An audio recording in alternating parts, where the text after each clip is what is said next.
तो क्या हाल चाल भाई और उनके बहनों, उम्मीद है तुम सब भरे होते होगे। स्वागत है तुम लोगों का डार्क एमसीक्यू सीरीज के तीसरे एपिसोड में।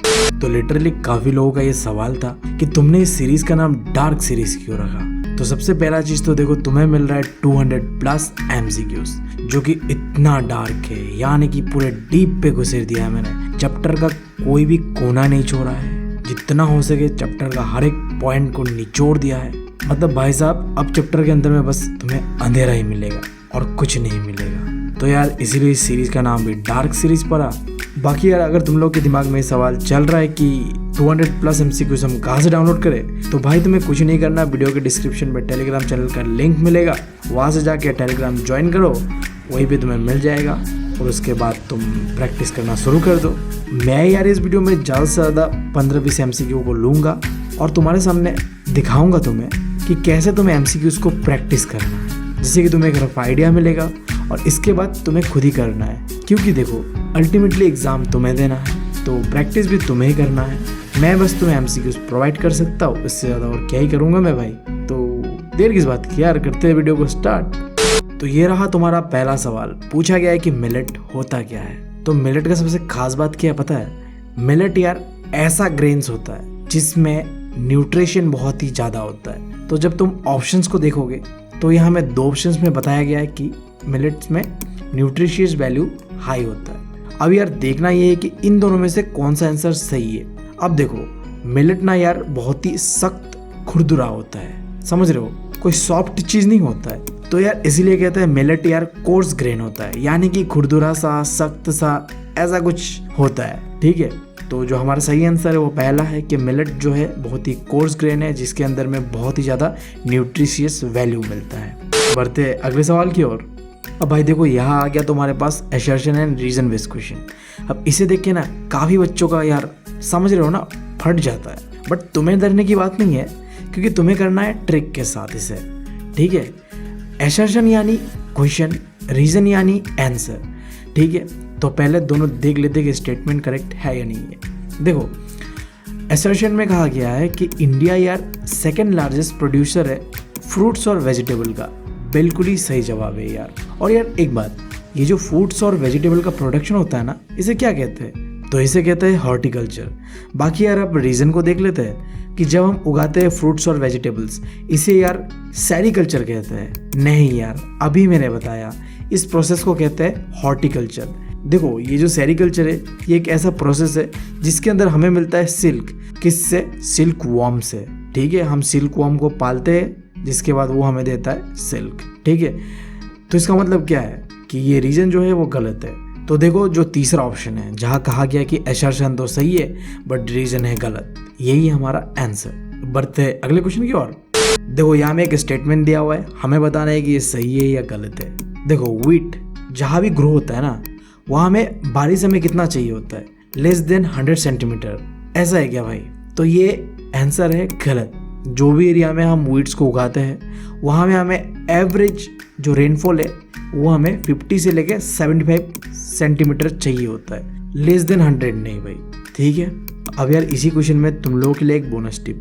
जब यार हम राइस का प्रोडक्शन कर रहे होते हैं ना कोई रीजन पे, तब वहाँ यार ना बारिश हमें 100 सेंटीमीटर से ज़्यादा ही चाहिए होता है, बट व्हीट का केस में हमें थोड़ा कम चाहिए होता है। कितना चाहिए होता है? 50 से लेके 75, याद रहेगा। वहीं पे राइस में हमें कितना चाहिए होता है?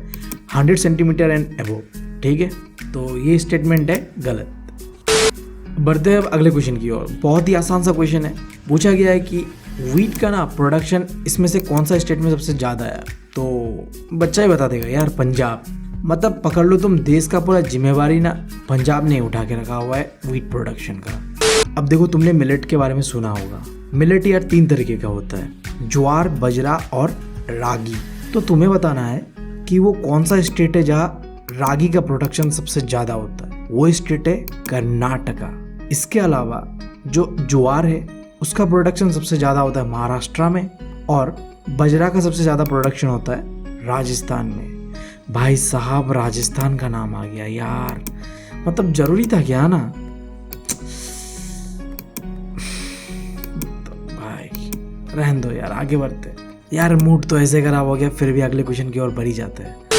देखो पूछा गया है वो कौन सा आइलैंड है जहाँ में हम रबर्स को उगाते हैं। देखो ये होता है फैक्चुअल क्वेश्चन, जिसका यार तुम्हें क्या करना है, बत्ती बनाना है और अपने डाल लेना है। समझ में आ रहा है?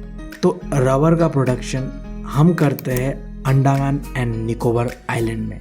अगर मैंने प्रोनाउंस गलत किया है तो सॉरी, बट मैं इसे अंडमान एंड निकोबार आइलैंड ही कहता हूँ। मेरा एक दोस्त है जो कि वहाँ का है, जो कि अक्सर मुझे डांटते रहता है इस चीज़ के लिए, तो यार गलत प्रोनाउंस कर रहा है। तो भाई सॉरी, अगर तुम देख रहे हो, आदत से मजबूर हूँ मैं, क्या करूँ यार, नॉर्थ ईस्ट का हूँ तो थोड़ा प्रॉब्लम होता है ये सब में।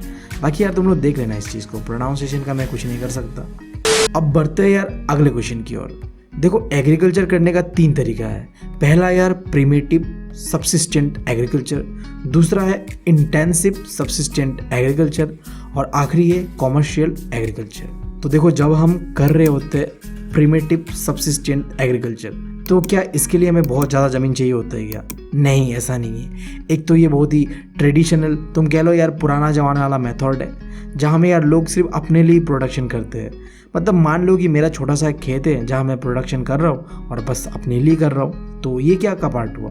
ये हुआ प्रिमिटिव सबसिस्टेंट एग्रीकल्चर। तो यार ये स्टेटमेंट जो है बहुत ही गलत है। क्यों गलत है? क्योंकि यहाँ कहा गया कि प्रिमिटिव सबसिस्टेंट एग्रीकल्चर करने के लिए बहुत ज़्यादा जगह चाहिए होता है, बट ऐसा नहीं है, बहुत ही कम जगह चाहिए होता है। ठीक है, अब भाई फिर आ गया तुम्हारे सामने एक assertion and reason based question. Assertion को पहले देखेंगे, फिर रीजन को देखेंगे, फिर देखेंगे कि क्या ये जो सवाल पूछा गया है उसका सही जवाब है कि नहीं है। मैं बार बार कहता हूँ, असर्शन का मतलब समझो तुम क्वेश्चन, और रीजन का मतलब है उस क्वेश्चन का आंसर। ठीक है, तो असर्शन में कहा गया कि जब अंग्रेज आए थे भाई इंडिया में, ऑब्वियस सा बात है, तब यार उन्होंने इंट्रोड्यूस किया था टी को हमारे देश पे। सही बात है। अब देखो रीजन को देख लो। रीजन में कहा गया कि 2015 के आसपास ना हमारा जो इंडिया है वो 2nd लार्जेस्ट प्रोड्यूसर है टी का। देखो ये बात भी सही है, मतलब दोनों ही बात सही है। अंग्रेज आए थे तो चाय को लेके आए थे और इतना चाय पिलाया हमें, बस पूछो मत भाई। मतलब तुम बताओ यार, दिन में 8-9 बार चाय पीते कोई, हद दे भाई। खैर यार टॉपिक से भटक गए। तो दोनों ही असर्शन एंड रीजन तो सही है, बट देखो जो असर्शन में पूछा गया था क्या ये उसका जवाब है? नहीं है। असर्शन में कहा गया कि देखो अंग्रेजों ने टी को लाया था, और रीजन में कहा गया कि देखो इंडिया जो है 2nd लार्जेस्ट प्रोड्यूसर है टी का। कोई रिलेशन नहीं इन दोनों के बीच, उससे फ़र्क ही नहीं पड़ता कि ये स्टेटमेंट सही है। ठीक है, तो इसका जो सही आंसर है वो होगा 2nd वाला, कि both the statement are correct but R is not a correct explanation of A. समझ गए? मतलब जो रीजन है वो करेक्ट एक्सप्लेनेशन नहीं है असर्शन का। देखो भाई ये एक सवाल है जो कि आने का चांसेस बहुत ही ज़्यादा है। जूट को क्या कहते हैं हम? इंडस्ट्रियल फाइबर, प्लांटेशन क्रॉप या गोल्डन फाइबर? तो भाई इसे कहते हैं हम गोल्डन फाइबर। एक समय था जब जूट का ना घनघोर डिमांड था भाई, मतलब क्या बताओ। चाइना और इंडिया दुनिया का लार्जेस्ट प्रोड्यूसर था सिल्क का, और पूरे दुनिया में जाता था ये। इसीलिए तुमने शायद नाम सुना होगा सिल्क रोड का। जो इंडिया और चाइना से सिल्क जो है वो यूरोप तक जाने का रास्ता यही था, सिल्क रोड से। अब यार दूसरा क्वेश्चन जहाँ पूछा गया है, जब हम इंटेंसिव सबसिस्टेंट फार्मिंग कर रहे होते हैं तब उसमें हमें सबसे ज़्यादा ज़रूरत किसका पड़ता है? तो उसमें यार सबसे ज़्यादा ज़रूरत पड़ता है हमें लेबर का। इंटेंसिव जब भी कहीं पे आ जाता है इंटेंसिव, इसका मतलब है वहाँ लेबर का इस्तेमाल ज़्यादा करेंगे। और कॉमर्शियल में कैपिटल का इस्तेमाल ज़्यादा करते हैं। और प्रिमेटिव में तो यार ज़्यादा लेबर नहीं चाहिए होता है, थोड़ा मोड़ा जो खुद से ही कर लेते हैं। ठीक है, बट जो इंटेंसिव में हम ज़्यादातर लेबर का इस्तेमाल करते हैं, और जो कॉमर्शियल फार्मिंग होता है वहाँ हम मशीन्स यानी कि कैपिटल का इस्तेमाल करते हैं। याद रहेगा ये चीज़। तो हमारा सही आंसर है पहला वाला, लेबर इंटेंसिव। लो यार अगला क्वेश्चन जहाँ तुम्हें दिया हुआ है कि देखो अलग अलग तरह का एग्रीकल्चर सिस्टम है, इनमें से तुम्हें बताना है कि वो कौन सा सिस्टम ऑफ एग्रीकल्चर है जहाँ में एक तरह के क्रॉप्स को ही एक लार्ज एरिया में उगाया जाता है। क्या वो शिफ्टिंग कल्टीवेशन है? नहीं। ये जो शिफ्टिंग कल्टीवेशन है ये क्या है? ये प्रिमिटिव सबसिस्टेंट एग्रीकल्चर का टेक्निक है, मतलब यार पुराने जमाने वाला टेक्निक। फिर आता है प्लांटेशन। सही बात है, जो सही आंसर है ये प्लांटेशन है। तुमने शायद सुना होगा बनाना प्लांटेशन के बारे में, या फिर जो टी प्लांटेशन होता है हमारे असम में, जहाँ क्या होता है बहुत ही बड़ा सा एरिया होता है जिसके अंदर में एक ही तरह का चीज़ उगाया जाता है, पूरा एक ही तरीके का। मतलब अगर तुम कभी असम आओ ना तब तुम देख पाओगे, चाय पत्ती बागान कहते हैं हम इसे, तुम कह सकते हो टी गार्डन। मतलब बहुत ही बड़ा एरिया होता है, वहाँ हम उगाते हैं इसे, ठीक है, और इसी को हम प्लांटेशन कहते हैं। इसके अलावा जो बाकी 2 ऑप्शन है देखो, एक है हॉर्टिकल्चर। इसके अंदर में मैंने क्या बताया था, हम उगाते हैं वेजिटेबल एंड फ्रूट्स को, ठीक है।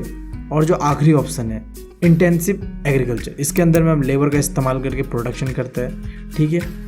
अब यार अगला सवाल जो कि यार कोई बच्चा ही बता देगा, सही में बता रहा हूँ, बच्चा ही बता देगा, इंडिया का स्टेपल फूड कौन सा है? तो ये है यार राइस। ऑब्वियस सा बात है, हम चीनी तो खाएंगे नहीं।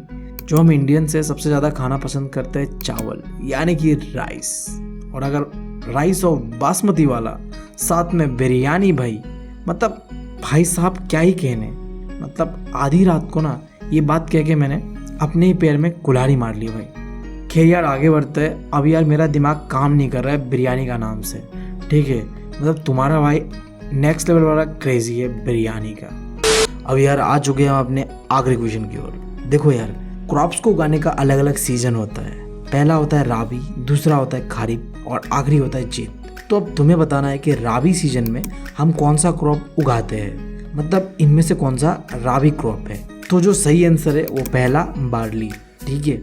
और देखो जो बाकी 3 ऑप्शन है पैडी, जूट और कॉटन, ये क्या है पता है, ये है खरीफ सीजन में उगाने वाले क्रॉप्स। याद रख लेना ये बात, तुम्हारा एक ही क्वेश्चन से दोनों क्वेश्चन बन जाएगा। और जो आखिरी सीजन बचता है ना, जेठ सीजन, उसमें यार जो सबसे फेमस है ना वो है वाटरमेलन, जो कि मुझे बहुत पसंद है। खैर यार वीडियो काफ़ी लंबा हो चुका है, करते यार अब वीडियो को ख़त्म। उम्मीद है तुम लोगों को कुछ तो समझ में आया होगा, एक तरीका मिला होगा तुम लोगों को कि कैसे हमें MCQs को सॉल्व करना है। और बाकी जितने भी MCQs है वो तुम्हें मिल जाएगा मेरे टेलीग्राम चैनल पे। तो जल्दी से जाओ, डाउनलोड करो और यार प्रैक्टिस स्टार्ट कर दो। एग्ज़ाम बहुत ही पास है हमारा, 200 से भी ज़्यादा MCQs होगा वहाँ। तो ठीक है यार, करते हैं अपने कार्यक्रम को ख़त्म, मिलते हैं अगले एपिसोड में। Thank you, love you all.